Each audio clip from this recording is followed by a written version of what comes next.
David Silvestri considers himself the most passionate restaurant owner in Brisbane. And for good reason.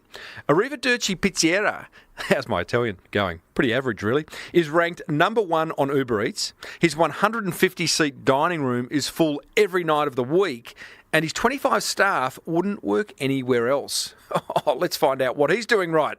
It's the award-winning Small Business Big Marketing Show, thanks to American Express and Yellow. Well, I said, welcome to a small business marketing show, where successful small business owners share their souls to take your marketing straight to the lead. Now, here's your host, Mr. Timbo Reid. And welcome back to your weekly dose of marketing brilliance. I'm your host, Timbo Reid. You, infinitely more importantly, you're a motivated business owner and you're ready to crank out some great marketing to build that beautiful business of yours into the empire it deserves to be. Today's 443rd episode is made possible thanks to digital marketing agency Yellow. So if you're ready to get found online, and why wouldn't you be, then you might want to check out their full suite of products at yellow.com.au. And we're also made possible thanks to our great friends at American Express. To see how your business expenses can reward you, go ahead and Google Amex Business after the show. Speaking of show, big one today, team. Pizza owner David Silvestri shares why he's full every single night of the week. No mean feat, given he's got a dining room that seats 150 of his closest friends. A long-time listener shares a couple of marketing ideas he's picked up from this show and wins big on the Monster Prize draw. And I'm going to reveal a couple of great guests that I've got coming up for you, and only you, in the coming weeks. As per usual, team, there is marketing GOLD dripping from the ceiling over here at Small Business Big Marketing's HQ. So let's get stuck right in.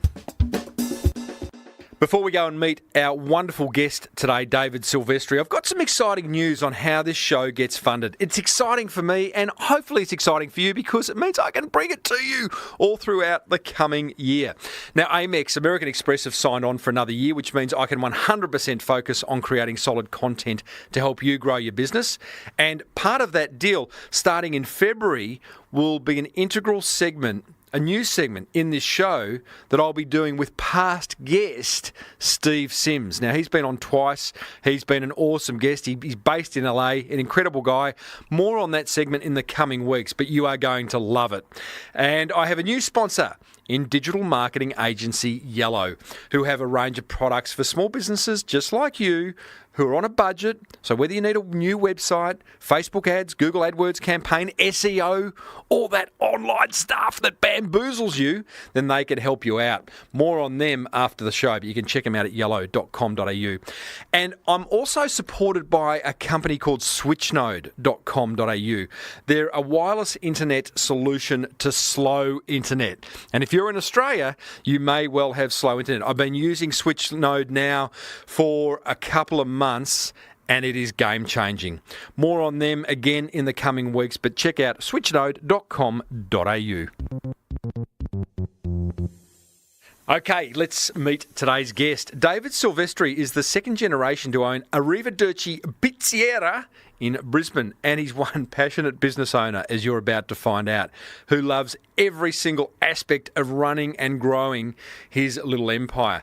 Now, Arrivederci Pizzeria, hard to say that word if you're not Italian, but it holds the number 1 spot on Ubereats in Brisbane. It has 10,000 Facebook fans. 90% of David's business is repeat, and he's not afraid to try new things, like adding an entire vegan range of pizzas, really, that single-handedly have actually revolutionised his business. And he talks about how he came across that idea and what he did to bring it to market a little bit later on. We cover plenty of ground in the chat, including customer experience, local area marketing, attracting great staff, and the importance of innovation. I started off by asking David, what is it that he's doing right? What are we doing right? I can tell you what we're doing correct and not doing wrong. I think from what I understand with my business, the difference is we're real.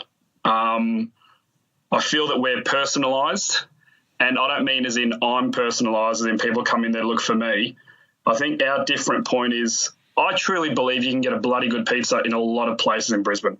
I genuinely mean that. There's a lot of good pizzerias in Brisbane. And I think what sets us apart to maybe some of the other people that aren't as busy is the experience that you get with us, whether it's via Ubereats or whether it's dining in with us. And just to quickly elaborate, if you do get Ubereats, sometimes, if we've got the time, we might write a little message on the bag or, put up photos of what we're doing on Facebook so people feel already connected before they buy the pizza. Mm-hmm. And then when you come in store with us, it's not, how you doing, sir? Nice to meet you. What table would you like to sit on? Most of our customers are regulars. I'd say a good 80, 90%. So when you go into a restaurant, Tim, they'll greet you with, "Oh, good day, sir." We more greet people the Australian way in the sense of, when you got a mate and you hang shit on them. Mm-hmm. Now, I don't hang shit on my customers as soon as they come in, so that probably sounds terrible. But I'll come in and say, "Oh, you might have just got a haircut," and I might comment on your haircut, or "I haven't seen you maybe for a year," and I'll say, "Oh, you just get out of jail," or we know our customers, we know who they are, yeah, and it's a sense of it's a real bond with our customers, and I think that's so important because it's just a complete experience, and I truly believe that. Can you teach that? Because here's the thing. I haven't been to your restaurant, but I have had a good look at your website. I've had a good look at your Facebook. I've looked at the videos that you do. I want to talk more about them later. Yep. And you do have this, I can almost put it as if I was walking into a kitchen in an Italian family's home in Florence. There's just that warmth and comfortableness that you have and your staff have. Can you teach that, or have you either got it or you haven't as a business owner? I think you've either got it or you haven't. Well, that's disheartening. We'll finish this interview now, guys. Really? I feel that even with staff. So I'm so invested in my staff. I love most of my staff, and I genuinely also mean that. Hello to the ones you don't love as well. Well, they're probably not there anymore, and you find ones that you connect with. And, look, not everyone's been on the camera and on Facebook, and that's fine. So you'll utilise your staff for their strength, and you might get someone who's just an absolute workhorse that clears tables, brings food out, and that's what they're great at. And then you've got someone else that's great with connecting with people. So you utilise them for the connections, for the relationship building. Not everyone's a cookie cutter, and that's what you want and that's what you get out of the person. They're all going to work the same. But I love people. I genuinely love people, and I love connecting with people. I get excited. I got super excited knowing I got to talk to you today, tell my story, just spread the message of what we're doing. And, I think you have to have that. Love it. He's a simple man. That's what we love about him. Tell me, David, let's talk people, because staff are one of the great banes of any business owner. You've got 20, 25 staff. Most of full-time staff have been with you for more than 10 years. Yeah. You touched on a little bit of your secret sauce there, which is playing to each staff member's strength. Tell us a little bit about how you attract great people and how you identify them and keep them for so long. Numerous ways, I guess. My manager at the moment, I poached her and I asked permission before I did. Of her current boss? Yeah. I happened to be good friends with him, and she was looking for full-time and he couldn't offer her that. That was about 7-8 years ago now, and only a couple of years ago I emceed her wedding. Beautiful. And that relationship developed, and she's Korean, and you think, well, who would want a manager to work in a Korean person working in an Italian restaurant? That's something else that sets us apart. I don't chase only Italian people, or something that might seem to suit an Italian restaurant or that mould of business that we are. I really want the best person for the job. What did you see in your current manager? Well, she was amazing with people. I went in and she was working in an Italian restaurant. She was just super friendly. I only went there for the food. This specific Italian restaurant. It's the only place I'd ever eat Italian food apart from my own mum. And we would go there often, and she was all of a sudden a new staff member, and she was just, none of the other staff cared about me and sort of, here's your, the service was good, but she wanted to know about us when we came in, about my kids. She would talk to my kids and made me feel really welcome in the restaurant. And I just thought, that's someone that I want in my restaurant. And as I got to know her, and from there we just you build that sort of relationship. She just started out as a waitress, and then from there she moved her way up, and now she's managing my restaurant. How fantastic. Yeah. What are you doing in terms of other staff? Are you always on the lookout for great people and then approaching them? Do you run ads on Seek? What do you do? Often it's just word of mouth, or one of the other staff will be, oh, someone's left. You know, I've got a friend that wants a job, and you kind of just go from there. It's probably rare that I do poach people. I'm going to be honest, I don't do it that often. But it's just, when people come across, they just either connect with the staff and your business and what you're into and what you believe, or they don't and they move on. And the ones that stay seem to stay. I've sponsored a lot of people through my business. They're probably the best because they're just so committed and they truly believe in what we're all doing. And I think it's just really developing a friendship to get close to staff, because it's kind of catch-22. But it's who I am, and I'll probably go against the mould in most business owners, where I do get quite invested in their lives and who they are and things like that.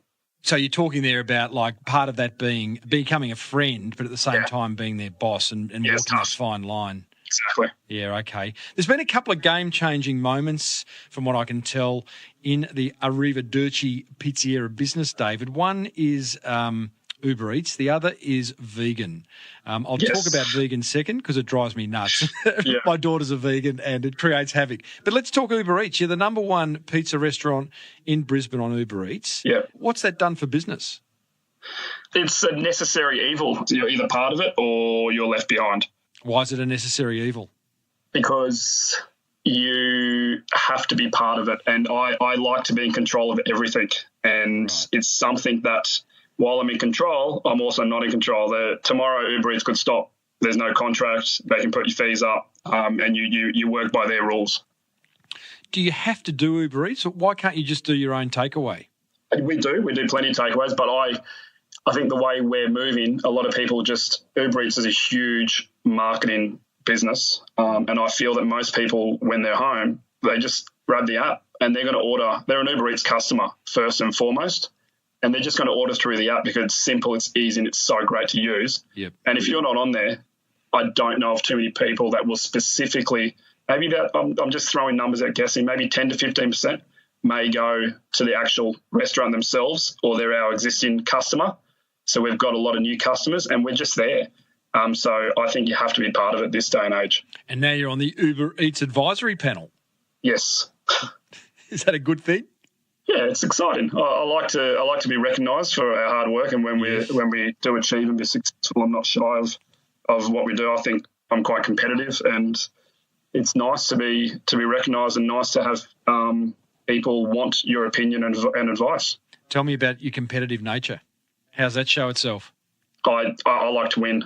I've never been great at sport. I've never been naturally gifted at anything as far as sport goes, but I want to be the best at what we do. I want to be the busiest pizzeria. I want to be the number one on Uber Eats. I want to keep that 4.7 star rating, if not higher. It drives me. It drives who I am. And nothing sort of satisfies me more than when we are full and people sort of can't get a table, or they have to wait, or it's game night and people ring and we say, I'm sorry, we're fully booked. I love that feeling. I thrive on it. Business is a game for you, isn't it? Yeah. You've got to love it. And I think it's easy if you enjoy it. Could you imagine doing anything else? No, never have. I never have. That's an awesome place to be. Yeah, very fortunate. Let's talk vegan. You said to me pre-interview, and I quote, full vegan menu revolutionised the business like nothing you could possibly imagine. The most exciting thing to happen to the business in 10 years. Really? Yeah, 100% true. Yeah. Expand? Oh, cut a long story short, about 16, 18 months ago, we had a customer come in who was a regular, and she asked me if we could get vegan cheese. And I've got to be honest, back then, it wasn't that long ago, I'm like, bloody hell, like, we've tried vegan cheese. And I'm like, well, just eat normal cheese, woman. It's not that bad, you know? Yeah. And not even understanding the whole ethics and their beliefs and what they want behind. So anyway, I was like, no, well, I'm going to do this. So we took it seriously, and I tried a few cheeses, and they were all awful. And we finally came across this one cheese, and it was bloody brilliant. And I wanted her to try it, so we got her in, and she said it was amazing. We did a week where we said, we've got vegan cheese. You know, if you're vegan, come in and try it. And I was overwhelmed at how many people came in and tried the vegan pizzas. And then it went a bit further. I was talking to my sister, who is a vegan, and she said to me, David, and her husband, sorry, just to backtrack a second, her husband is your typical bloke who's, goes out and eats, and he's like, I would never go to a vegan restaurant, bloody hippie, I'm not eating that crap, blah, blah, blah. So she says to me, everyone's doing sort of like vegan cafes, vegan restaurants now. It's very in vogue. Why don't you think of doing something different where I can come in with my husband and we can eat at the restaurant with a vegan menu? So my sister would come often to the pizzeria, and she'll either get a vegetarian with no cheese or she'd get a plain gnocchi napolitana with no cheese, and they were her options, or a bowl of salad. Mm-hmm. So we went from there and we created a vegan menu, and we decided to go down the path of we're not a vegan restaurant. By all means, we are not a vegan restaurant. We are a restaurant all-inclusive where everybody, without judgment, can come and dine. So for the hardcore vegan people that literally won't eat because there's meat in our restaurant, we get it, and that's okay. But for families, there's so many, like you just said yourself, your daughter's a vegan, and I'm assuming you're not, is that right? Correct. So families can come in like yourself, and your daughter's going to be excited because she's got 10 to 15 options, and you've got your normal menu, and everyone gets along. So that's what we've done, and it has been awesome. It's just like so exciting. And then from that, we've created a vegan night on the second Tuesday of every month where we create sort of like the same menu, but all our meals are only $15. And we launch like a couple of specials, and we have like full on about 10 vegan desserts. And it's been booked out since its inception on February of this year. And that's just been another thing that's been so exciting. A, it's a great story, and B, David, it's a great example of a business being open to trends or movements or whatever you want to call it. I'm going to get a whole lot of emails from my vegan listeners, I'm sure. But, the idea of actually keeping your ear out and listening and looking for what's happening out in my marketplace, what's happening in my industry, and how can I attach myself to it? Because, hey, here's the reality. I'm guessing there's a whole lot of pizza restaurants in Brisbane and everywhere else that have said, it's crap, I'm not going the vegan way. It's, capricciosa or nothing, meat lovers or nothing. 100%. I had that attitude a few years ago, Tim. I was one of them. Any other trends, David, that you've kind of managed to hook onto and send the business north? That's the thing that I struggle with, I guess. So exactly what you just said about trends, I actually try not to follow too many because it kind of takes us away from who we are. And it's something that I probably struggled with 6-7 years ago. I'm like, I was getting a bit stale with the business, and so many new restaurants open up. The industry's so competitive. And I'm like, they're so bloody busy. They're pumping. Like, look at them, you can't get in. And even now, they're so in vogue. And, it was with, for example, like Mexican, and then if it wasn't Mexican, it's now burgers. So there's always a trend, and that was sort of a crossroad for me a few years ago where I really stayed true to who we are. And if you were to come into our restaurant, and just look at it, it's nothing fancy. It's not trendy. We've got plastic tablecloths. It doesn't look expensive. It doesn't look trendy.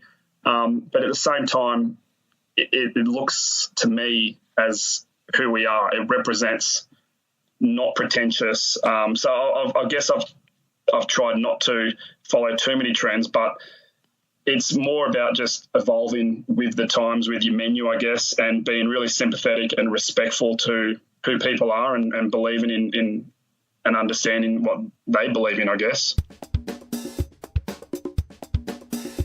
The marketing goodness you're listening to is made possible thanks to American Express. And if there was one card in their suite of cards that I'd love to draw your attention to, it's their Business Explorer credit card, which is a very, very sexy little beast. Here's why. It gives you up to 55 days interest-free on purchases. You earn up to 2 points for every dollar spent. You can receive 50,000 bonus points if you spend 100K in the first 12 months. That's not possible for everyone, but maybe your business has that and many expenses go through. Complimentary travel insurance. You can receive a welcome bonus of 100,000 points if you apply by February 4, 2019 and spend $3,000 within 3 months of your approval date. That's a nice little card, isn't it? To find out more, simply Google Amex Business. Terms and conditions do apply. Check their website for details. You're listening to the award-winning Small Business Big Marketing Show, and we're talking with David Silvestri, who is the owner of a second-generation family business called Arrivederci Pizza in downtown Brisbane. David, talk to me about social media. You're a bit of a you've really embraced social media. In fact, you've done a 10-day Facebook course alone. What role does social media play in growing your business? Yeah, exactly. I did hit a crossroad in my business where it was getting a bit stale, and I felt at the same time quite frustrated because, you know, we were pumping along nicely, but we weren't so much growing. We were busy, but I wanted so much more, and I needed to get my message across. And I started following a guy, which I'm sure you know well and truly, called Gary V. Gary V. And I always felt like I was brainwashed, some idiot watching some YouTube star, you know. His message was simple, you know, like I think we had everything right. Everything was perfect, and I needed to let people know about us and who we are. And I see so many restaurants, or even not just restaurants, they put up day after day a photo of their food, a photo of their food, a photo of their food, or, hey, we've got a special, we've got a special, we've got a special. It's just so boring. It's not interactive. And I just started telling our story. I started telling our story about, you know, our staff. If we get staff, we'll put up a post about them. I tell stories about customers. Just generally, I'll tell stories about us, about who if we do kick some goals, I like to share it with them and thank people. And, you know, some of our successful posts was me letting people know about our pizza cook that worked his bloody ass off to get into this country and you know, do an English exam, for example. And we had like 500-600 likes and people commenting and congratulating him. And I think that just opens up a whole avenue of people, again, understanding about your business and feeling that they're already connected with your business before they even come in.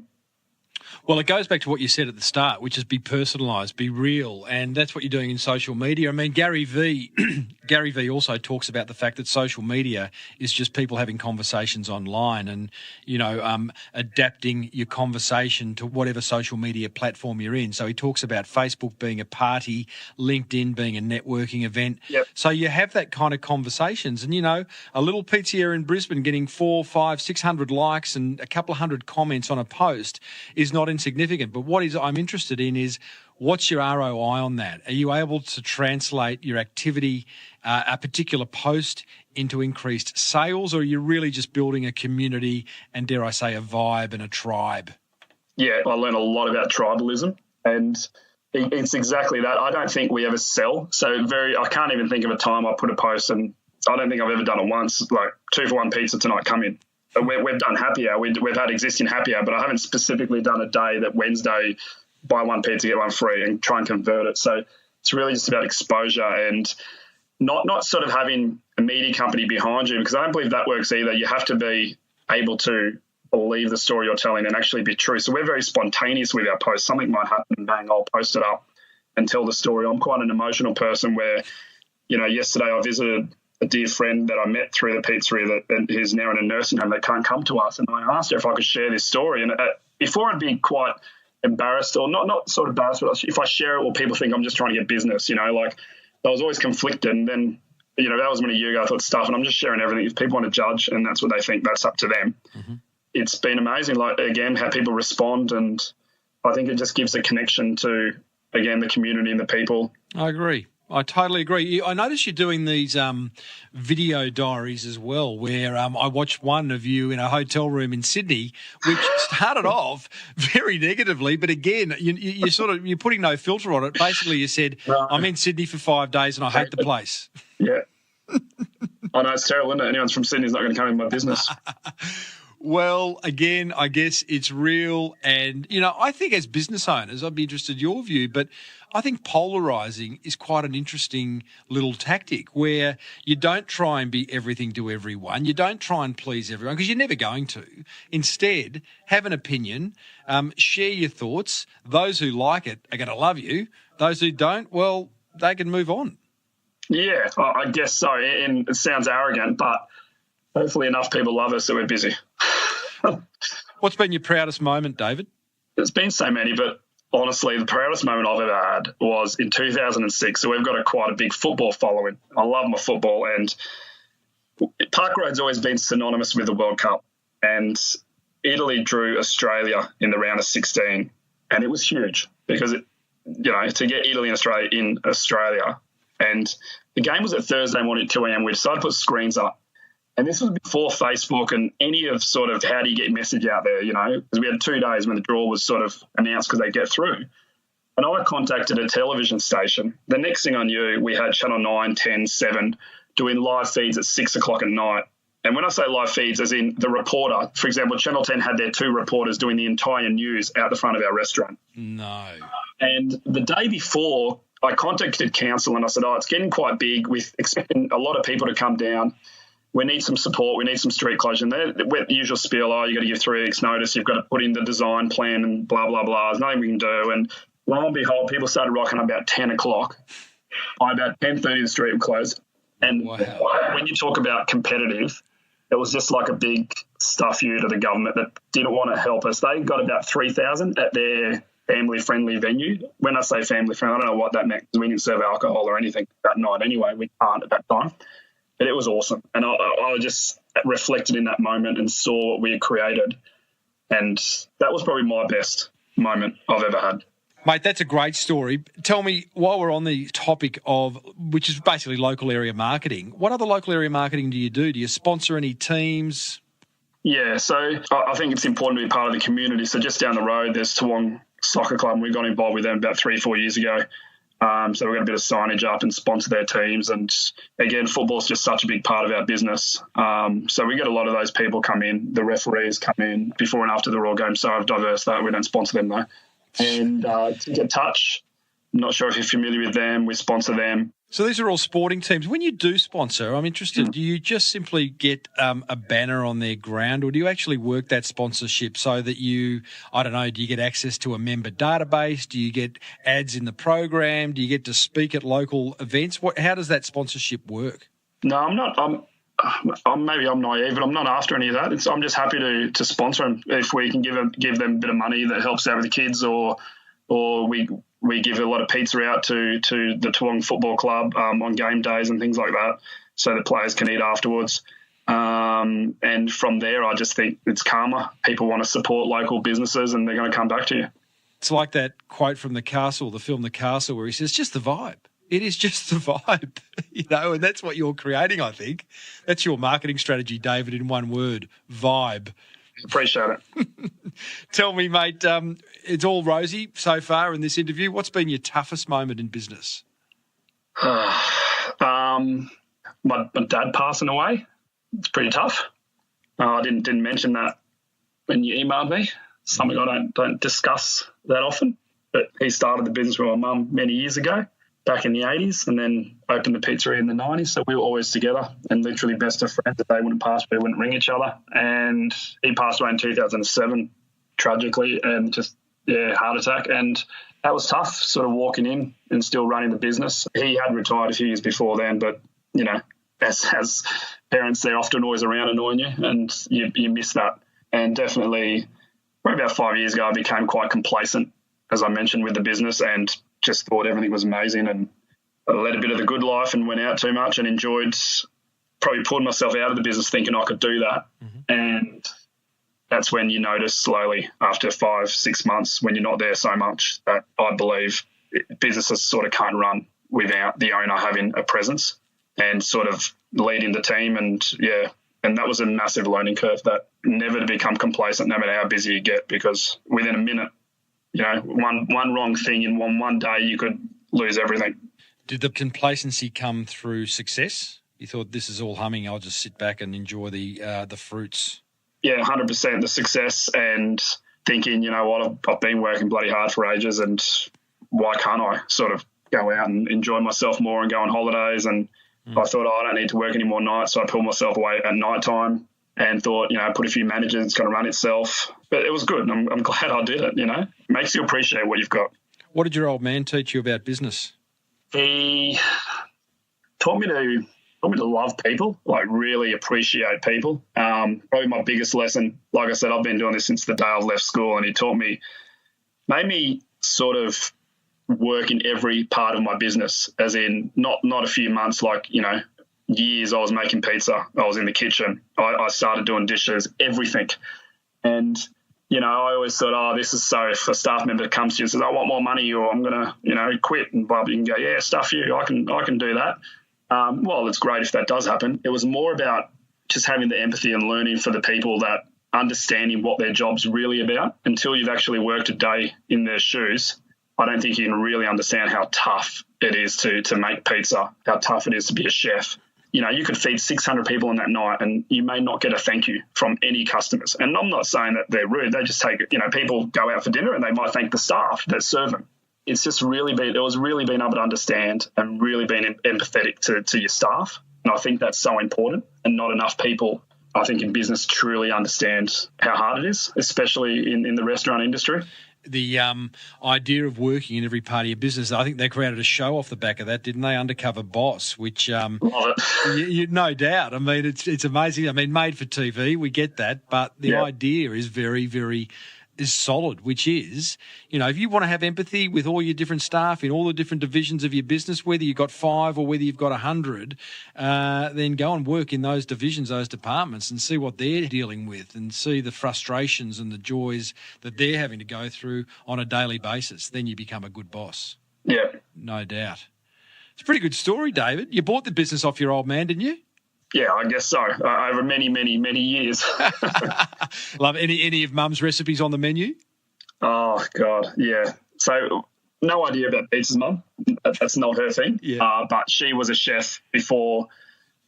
We used to have an Arrivederci, more of a fine dining restaurant that Mum was involved in for about 10 years, and she's a bloody legend, great worker. And he does a lot of – we have like a non-narrator series where we constantly are doing Facebook videos of her cooking and doing a lot of recipes that we do in the restaurant ourselves. And people often will request something and what we call a non-narrator, and she'll cook the recipes and we upload them on Facebook, and we pretty much show most people our recipes, our vegan aioli, for example. Anything that people want, we'll show them how to make it. I'm pretty excited to announce that Yellow are a major sponsor of this show, which makes a lot of sense given they're a leading digital marketing agency, and this is the leading marketing podcast in Australia. So who are Yellow? Good question. Well, besides it being a very yellowy colour and possibly Coldplay's best song ever, yellow.com.au offers a range of digital marketing products designed specifically for people like you, small business owners on a budget who want to grow. Now, I'm talking about Australia's #1 online directory. They can get you into that. They have affordable SEM, that is search engine marketing, and search engine optimization packages. Plus, they design and build pretty nice websites. I totally get how tricky digital marketing can be. You know that. That's one of the reasons I do this show. So why not let Yellow take care of this side of things for you whilst you focus on what you're good at? Check them out, yellow.com.au, or give them a buzz if you're in Australia, 132489, and tell them Timbo sent you. Have you thought about any brand extensions of the Arrivederci brand, where you might do tours to Italy, or you might do cooking classes in your restaurant out of hours? Yeah, I certainly have, but I don't think I would. Yeah, franchising or any of that. I don't know. I just often ask myself why, and I can't give myself a good enough reason. Might be a distraction. Maybe you're just really good at doing that one thing, and that's how it should stay. I think so, and often when I do come back to why, usually in the end is about money. Do you need more money or do you want more money? And I think I've really hit the work-life balance at the moment perfectly. For me, that's where it sort of ends. The only thing I've sort of would have another passion that I love is about helping people, other restaurant owners. If there was ever an avenue for me to get involved in some speaking or some coaching with other restaurant owners, that'd be amazing. And I haven't found an opportunity yet, but something that I'd like to start working on in the future. Well, that'll come up, mate. And the thing with mentoring, sometimes you need to approach someone who you think could do with a bit of support, as opposed to, because often people are sitting there wishing for a mentor, and I get a lot of emails from people wishing for a mentor, and you just got to sometimes you got to reach out and take it to them. So I'm sure that'll happen when the time is right. Hey, David, I gave you 2 minutes to ask me anything you wanted, mate. Time starts now. Mate, I've been listening to you for ages. Well, I say ages, not really. I've heard a lot of your podcasts, but definitely not ages. But I've gone through them all now, while driving or showering. Because I'm poor bastard. How did you start in getting into podcasts? What What were you doing before that? What made you start doing a podcast? Oh, buddy, I've been in corporate for a very long time, corporate marketing for a very long time, worked in big agencies, was the marketing manager for Flight Centre, did all that. But every time I spoke to a small business owner, I loved having that conversation with them. I could see a little bit of pain in their face when we did talk about marketing, and I knew I could help them. So I'd give them advice. Often they'd actually act on that advice and come back and thank me, which was quite rare because in the corporate world, all you did was have meetings. So I realised at that point that it was the small business community of Australia that I wanted to help some way. I started my own small business, a little marketing consultancy called The Ideas Guy, which in order to differentiate myself, I just started a podcast. And I came across podcasts about 11 years ago when I came across a show called Killer Innovations. It was an audio show produced by the Vice President of Innovation at Hewlett-Packard. And I thought, this is amazing. He's one man creating a piece of audio on a topic I'm really interested in, which was innovation. And he was doing it from his study in his home and sharing it with the world. And I thought, that is incredible. And I thought two things. One, I'd love my own show in order to share my knowledge. And B, this podcasting thing means that any business owner can now create their own media platform and own it. And I thought that was incredible. So started the show, it'll be 10 years ago in a few months. And 10 years? 10 years, mate. You're about the 443rd interview or something like that. Wow. And I started it and it got traction. I had a co-host, Luke, for about 80 episodes and we got along really well. He was everything I wasn't. He's very much in the nitty gritty of marketing and the detail. He's the mechanic and I was the kind of bird's eye macro view of things. And so it created for good, hearty discussion. He didn't see the value in continuing, whereas I could see a future for podcasting. I started to get asked to speak at conferences. I closed the consultancy as the speaking increased. And here I am today. I think there is probably two parts to why I'm still here. Consistency. I think if you're going to create helpful content, then you've got to be consistent about it and not kind of just dip in and dip out and get disappointed when something you create doesn't work. 100%. And the second part, because people say, well, why is your show been a success? Because there's other marketing podcasts out there and probably better than this show, but there's sort of an intersection that I talk about between entertainment and education and finding that little sweet spot, which hopefully I kind of, that's always my focus. I think you got to smile, right? Yeah, mate, I've bloody enjoyed them, mate. They're awesome. Good on you, buddy. I've started listening, Sometimes you might only get one piece of information when you do, but... Well, a question for you. Do you implement that one piece of information? Yeah, for sure. I remember listening to one not long ago about text marketing. That's probably another one that I started because I was like, Facebook, Mm-hmm. And that's something that I did implement. And I've got like so many mobile numbers, so many when people book, order takeaway. Absolutely. And it was bingo, works straight away. I put them all in and we're talking about like 2 for 1. I thought I'll test it, So we did a 2 for 1 Tuesday night, takeaway only. Sold like 100 pizzas, Wow. Just from that one text. Hey, David Silvestri, Arrivederci Pizza in Brisbane. Love it. What's the website address so people can find you? Arrivedercipizza.com.au. Clever. Not too proud about our website. Needs a bit of work, but yeah. Oh, buddy, I think it's okay. I mean, I can see why you say that, but you've got some lovely photography. The pizzas look awesome. That's important. Awesome. And there's always work to be done, but you're doing okay. Thanks for sharing your story, David, and thanks for listening to the show. Absolute pleasure, mate. I had a whole heap of fun. Well, there you go, team. Arrivederci Pizzeria. I just can't do that Italian accent, but you know what I mean. Shop owner David Silvestri. What a good guy. Hey, hang around after my top 3 attention grabbers from my chat with David, as a long-time listener shares a couple of marketing ideas he's picked up from the show and wins big on the Monster Prize draw. But first, my top 3 attention grabbers from that chat with David, thanks to Yellow and American Express. Attention grabber number 1. I love the fact that David looks out for trends and then acts on the ones he thinks will have a significant impact on his business. Like, for example, the vegan menu is a great example of that. A simple way to keep your finger on the pulse is to simply subscribe to Google Trends. It's a free service. A more expensive way is for you to take an overseas trip once a year and see what's happening in your industry on the other side of the world. Both would, to me, be very sound ideas. Attention grabber number 2. I love the fact that David has spent a significant amount of time in all the parts of his business. Great advice by his late dad, who sounded like a wonderful mentor, by the way. Like David said, this then enables him to show great empathy and understanding when chatting with his staff, when they're saying, oh, it's pretty hard doing this. Well, David can make that decision because he would have done it himself at some point in time. Attention grabber number 3. I love how David is 100% focused on offering a personalised experience for each and every one of his guests. Maybe that's why 90% of his business is repeat business. So ask yourself the question, what can you do to personalise the customer experience for each and every one of your customers or clients?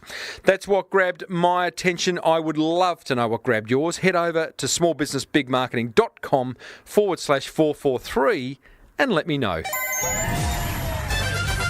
Come on down. It's Timbo's Monster Prize Draw. Oh yes, indeedly doodly. It's time to reward another motivated listener. It could be you, if you'd emailed me, for taking action. This is the Monster Prize Draw. It's where you get to email me with an idea that you've learned from this show, that you've implemented, and share what impact it has had on your business. My email, if you want to know, is tim@timreid.com.au. That is R-E-I-D. Today's winner of the Monster Prize Draw is Ben Atkinson from Burleigh Driver Training. Long-time listener, Ben. I know that for a fact. Now, this is what Ben wrote to me. He says, hi, Tim. I've been an avid listener for a number of years. Love the insights your podcast gives. My business is Burleigh Driver Training School, and we specialise in truck licence training on the Gold Coast and in northern New South Wales. Initially, I was frustrated and lost with the black art of marketing. Oh, yes, Ben, I know that one. And felt at the whim of the market, and nothing seemed to get results. Well, buddy, you are not alone. But it looks like you've taken some action to overcome that black art and turn it into a white art. Ben goes on to say, with a focus on my marketing and service delivery, I have seen solid growth over the last 4 years, which has led to the decision to purchase another truck and employ a new trainer to increase capacity. Nice. These 2 new additions will get me off the tools and allow me to put more focus on the business processes and marketing. That's awesome, buddy. Well, I hope you don't miss the tools, but the fact that you can be working on the business is a great step forward. I feel like I've only scratched the surface of what can be done on both of these fronts. My key learnings from your show that have assisted in this growth are overseas outsourcing and having a marketing team that can take my marketing on a day-to-day basis. This means that it gets done and does not get put off because I don't have time, can't afford it, and don't know what I'm doing. Well, genius. Well done. That frees you up big time, the old outsourcing.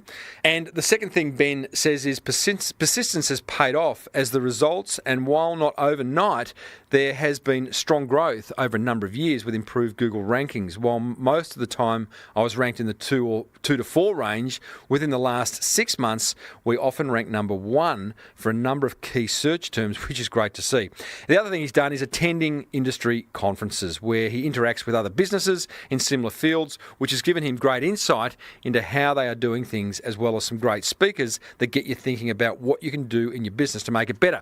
Keep up the great podcast, Timbo. Ben, I love that idea, Ben, of going, visiting and attending industry conferences. It's just a smart thing to do. Well done, buddy, for listening to the show and implementing, more importantly. For that, you win a pass to the American Express Lounge at Melbourne or Sydney International Airport. That's valued at $33. A base and essentials pack from Saya Skincare. That's worth $79. A Carmen's Muesli gift box worth $60. You got promoted on this show. I don't know what that's worth. You get a backlink on the show notes. I don't know what that's worth. A lot. Plus you go into the draw to win a big prize at the end of the year for the best letter. What that prize is? To be decided. That is the Monster Prize Draw for another week. Email me, tim@timreid.com.au, and let me know what is working for you. Well, that almost wraps up episode 443 of the Small Business Big Marketing Show, sponsored by American Express and Yellow. Search Amex Business to find out how your business expenses can reward you, and check out yellow.com.au for budget-friendly digital marketing solutions for that very, very precious business of yours.